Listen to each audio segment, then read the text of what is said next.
क्या आप जानते हैं कि कॉमनवेल्थ गेम्स की शुरुआत कैसे हुई थी? क्या आप जानते हैं कि पहले एडिशन में प्लेयर्स के पास रहने के लिए गेम्स विलेज तक नहीं था? और क्या आप ये भी जानते हैं कि ये इवेंट कभी ब्रिटिश अंपायर की पहचान हुआ करता था? अगर नहीं तो इसकी कहानी आपको ज़रूर जाननी चाहिए। अगर आप सोचते हैं कि कॉमनवेल्थ गेम्स सिर्फ एक और मल्टी स्पोर्ट्स इवेंट है, तो शायद आप इसकी सबसे दिलचस्प कहानी नहीं जानते।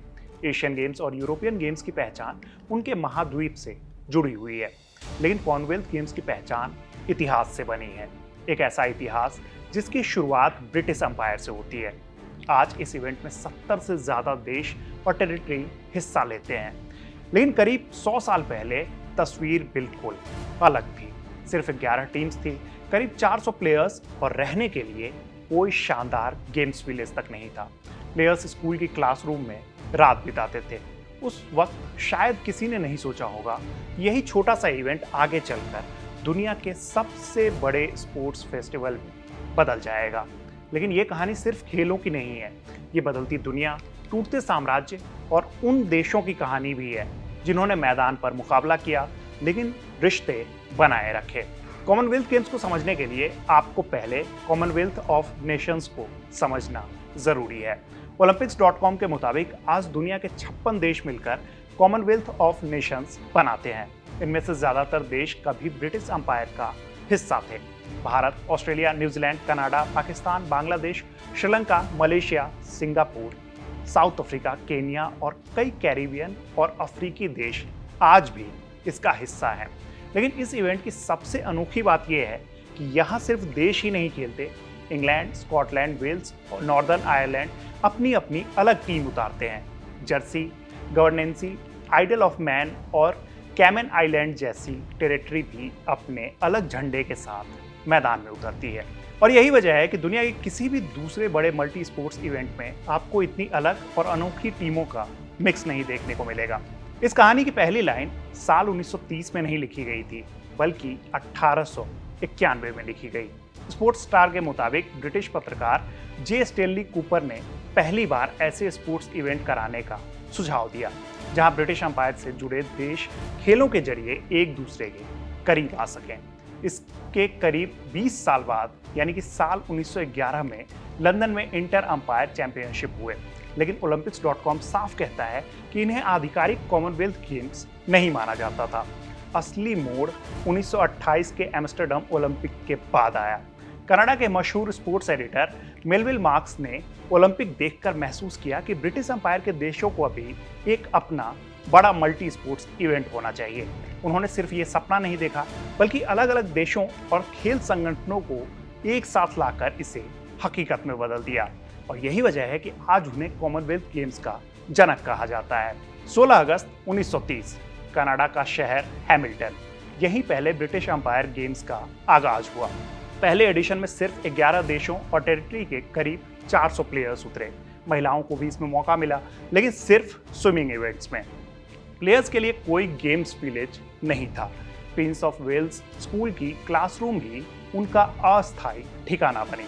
ज़्यादातर मुकाबले सिविक स्टेडियम में खेले गए और ट्रिपल जंप में कनाडा के गॉर्डन ने इतिहास का पहला गोल्ड मेडल जीत लिया।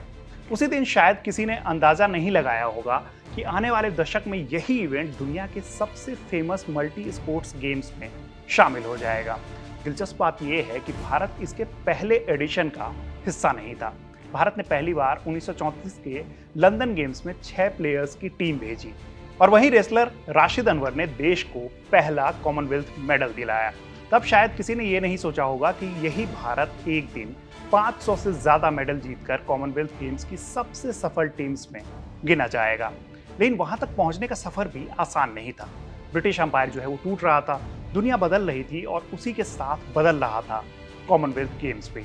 1930 में जब पहले ब्रिटिश अंपायर गेम्स खत्म हुए, तब शायद किसी ने नहीं सोचा होगा कि ये इवेंट लगभग एक सदी तक चलता रहेगा। लेकिन अगले कुछ दशकों में दुनिया तेजी से बदलने लगी। सेकेंड वर्ल्ड वॉर आया, ब्रिटिश अंपायर कमजोर होने लगा। एक के बाद एक कई देशों ने आज़ादी हासिल कर ली। इन बदलावों का असर कॉमनवेल्थ गेम्स पर भी साफ दिखाई दिया। सेकेंड वर्ल्ड वॉर की वजह से 1942 और 1946 के गेम्स जो है वो नहीं हो सके, लेकिन जैसे ही हालात सामान्य हुए, गेम्स फिर से वापस लौट आए। फर्क सिर्फ इतना था कि अब ये इवेंट ब्रिटिश अंपायर की ताकत दिखाने का स्टेज नहीं रह गया था।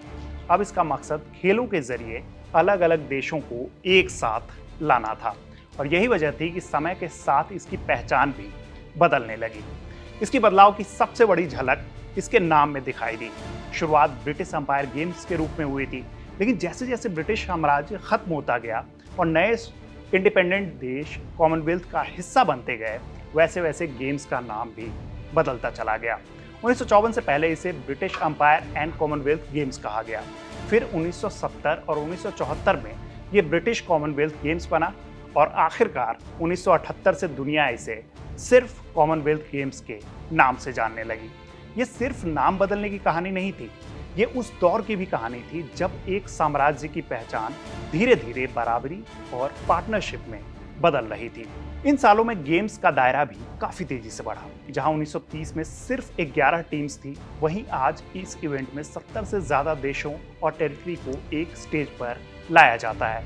बर्मिंघम 2022 की आधिकारिक वेबसाइट के मुताबिक अब करीब 4600 प्लेयर्स इसमें हिस्सा लेते हैं और इसी वजह से इसे अक्सर फ्रेंडली गेम्स भी कहा जाता है। दोस्ती और फेयर प्ले की भावना इसकी सबसे बड़ी पहचान बन चुकी है। Olympics.com के मुताबिक 2022 बर्मिंघम गेम्स में 72 देश और टेरिटरी उतरे थे, जबकि ग्लासगो 2026 के लिए 74 देशों और टेरिटरी की एंट्री दर्ज की गई। यही वजह है कि लगभग 100 साल बाद भी ये इवेंट लगातार बड़ा होता जा रहा है। कॉमनवेल्थ गेम्स की एक और खास पहचान है किंग्स बैटन रिले। इसकी शुरुआत 1958 के कार्डिफ गेम्स से हुई थी। अगर ओलंपिक की पहचान मशाल है तो कॉमनवेल्थ गेम्स की पहचान यही बैटन है। फाइनेंशियल एक्सप्रेस की रिपोर्ट के मुताबिक इस बैटन के अंदर कॉमनवेल्थ प्रमुख का संदेश रखा जाता है। गेम्स शुरू होने से पहले ये बैटन कॉमनवेल्थ के अलग अलग देशों और टेरिटरी का सफर तय करती है। फिर ओपनिंग सेरेमनी में उसी मैसेज को पढ़कर गेम्स की आधिकारिक शुरुआत होती है और यही वजह है कि हर एडिशन में बैटन रिले सिर्फ एक औपचारिक कार्यक्रम नहीं, बल्कि पूरे कॉमनवेल्थ को एक साथ लाने वाला सबसे भावुक पल माना जाता है। समय के साथ कॉमनवेल्थ गेम्स सिर्फ देशों की संख्या में नहीं बढ़ा, बल्कि खेलों की सोच भी बदलती चली गई। 1998 के कुआलालंपुर गेम्स में पहली बार टीम स्पोर्ट्स को बड़े लेवल पर शामिल किया गया। हॉकी, क्रिकेट, नेटबॉल और रग्बी जैसे खेलों को इस इवेंट में नई पहचान दी गई। इसके सिर्फ 4 साल बाद यानी कि साल 2002 के मैनचेस्टर गेम्स ने इतिहास रच दिया। पहली बार पारा एथलेटिक्स को मेन गेम्स का हिस्सा बनाया गया और उनके मेडल भी ऑफिशियल मेडल टैली में जोड़ दिए गए। उस समय दुनिया के सबसे बड़े मल्टी स्पोर्ट्स इवेंट्स में ये सोच बिल्कुल नहीं थी। यही वजह है कि कॉमनवेल्थ गेम्स को खेलों में बराबरी और समावेश की मिसाल भी कहा जाता है। लगभग 100 साल के इस सफर में कई ऐसे पल आए जो हमेशा के लिए खेल इतिहास का हिस्सा बन गए। 1954 में रोजर बैनिस्टर और जॉन लेंडी की मशहूर मिरेकल मिले रेस, 2002 में चैंटल की पहली पैरा गोल्ड और 2014 में महिला मुक्केबाजी को स्थायी जगह मिलना, ऐसे कई पड़ाव रहे जिन्होंने कॉमनवेल्थ गेम्स की पहचान बदल दी। लेकिन अगर इस पूरी कहानी में किसी देश का सफर सबसे ज्यादा दिलचस्प रहा तो वो भारत है। 6 प्लेयर्स के साथ शुरुआत करने वाला भारत आज कॉमनवेल्थ गेम्स के सबसे सफल देशों में गिना जाता है। आखिर ये बदलाव आया कैसे, यही कहानी अब हम आपको बताने वाले हैं। भारत ने कॉमनवेल्थ गेम्स की शुरुआत तो 1930 में नहीं की थी। स्पोर्ट्स स्टार के मुताबिक भारत ने पहली बार 1934 के लंदन गेम्स में हिस्सा लिया था, यानी कि पहला जो इवेंट हुआ था उसमें टीम इंडिया जो है वो अपने एथलीट्स को वहाँ नहीं भेजी थी। टीम में सिर्फ 6 प्लेयर्स थे, लेकिन उसी एडिशन में जैसा कि मैंने आपको पहले बताया कि रेसलर राशिद अनवर ने ब्रॉन्ज मेडल जीतकर देश का खाता खोल दिया था। इसके बाद 1938 में भारत खाली हाथ लौट गया था। फिर दूसरे वर्ल्ड वॉर की वजह से 1942 और 1946 के गेम्स नहीं हो पाए थे। 1950 में भी भारत ने हिस्सा नहीं लिया था। आज़ादी के बाद 1954 में भारत फिर से इस गेम्स में वापस लौटा, लेकिन मेडल नहीं जीत पाया। आखिरकार 1998 के कार्डिफ गेम्स में वो पल आया जिसने भारतीय खेल इतिहास को पूरी तरीके से बदल दिया। महान धावक मिल्खा सिंह ने 440 यार्ड रेस जीतकर एथलेटिक्स में भारत का पहला कॉमनवेल्थ गोल्ड जीता, जबकि रेसलर लीला राम ने भी गोल्ड मेडल जीतकर भारत को डबल खुशी दी। यही वो एडिशन था जहां से भारत ने मेडल जीतने की आदत डालनी शुरू कर दी। इसके बाद भारत का ग्राफ लगातार ऊपर जाता गया। 1960 और 1970 के दशक में रेसलिंग भारत की सबसे बड़ी ताकत बन गई। कई एडिशन में भारत के ज्यादातर गोल्ड इसी खेल से आए। फिर 1978 में प्रकाश पादुकोण ने बैडमिंटन में भारत का पहला गोल्ड जीतकर नया इतिहास रचा।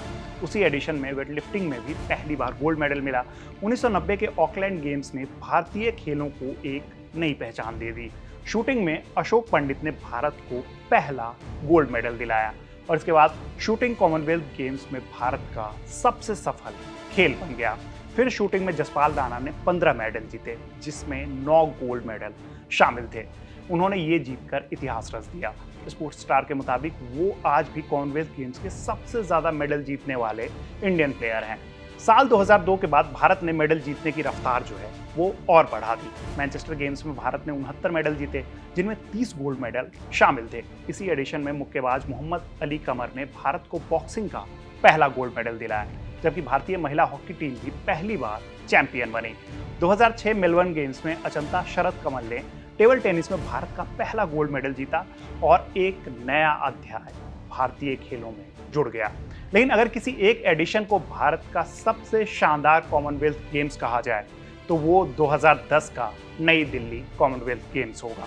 अपने घर में खेलते हुए भारत ने उसमें कुल 101 मेडल जीते, जिनमें 38 गोल्ड मेडल शामिल थे। ये आज भी भारत का बेस्ट प्रदर्शन है। इसी एडिशन में राहुल बनर्जी और दीपिका कुमारी ने तीरंदाजी में भारत को पहली बार गोल्ड मेडल दिलाया था, जबकि सोमदेव देवर्मन ने टेनिस में भारत का पहला इंडिविजुअल गोल्ड मेडल अपने नाम किया था।